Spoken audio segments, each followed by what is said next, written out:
भगवान के प्रेम में इतनी डूबी, उन्हें संसार का कोई भान ही नहीं है। और हम आज के चरित्र में जो हम आपको स्पर्श कराना चाह रहे हैं वो भाव ये है कि भगवान की भक्ति या भगवान का प्रेम किसी शर्त से नहीं होता। भगवान की भक्ति तो अकारण होती है और अशर्त से होती है। संसार में ऐसी कई चीजें हैं जो अकारण हैं, जैसे माता पिता का मिलना, कोई कारण अकारण। माँ का प्रेम अकारण मिलता है, शरीर का मिलना, काया का मिलना, ये भी अकारण है। माता पिता की भी, माँ की कोई शर्त नहीं होती, माँ की कोई शर्त नहीं होती, माँ को कोई भाव भी नहीं रहता है। जिस प्रकार माँ का प्रेम बिना शर्त के होता है, वैसे ही परमात्मा का प्रेम भी बिना शर्त के होता है।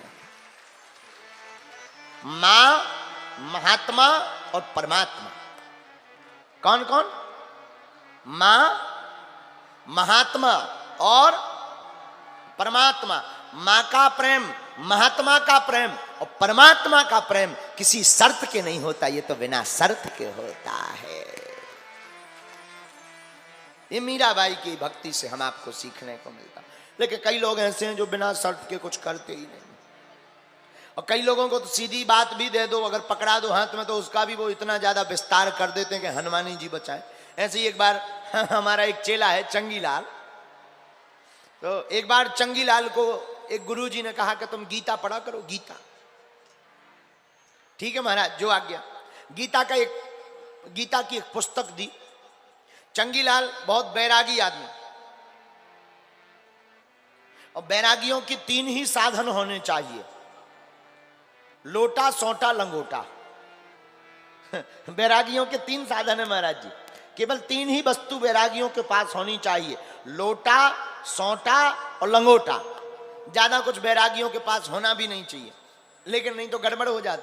तो चंगीलाल भी बड़ा बैरागी आदमी, गुरुजी ने कहा गीता पढ़ा करो, गीता, जो आज्ञा। गीता की किताब दी, और ये इतना विचित्र आदमी कि गीता की पुस्तक घर पे लाया, सोई चूहा खा गए। अब इसने कहा ये तो बड़ी बुरी बात, झोपड़ी में रहता था, चूहा खा गए गीता को, इसका दिमाग खराब। इसने कहा अब चूहों के लिए उपाय क्या है? किसी ने कहा बिल्ली ले आओ, ये बिल्ली ले आया।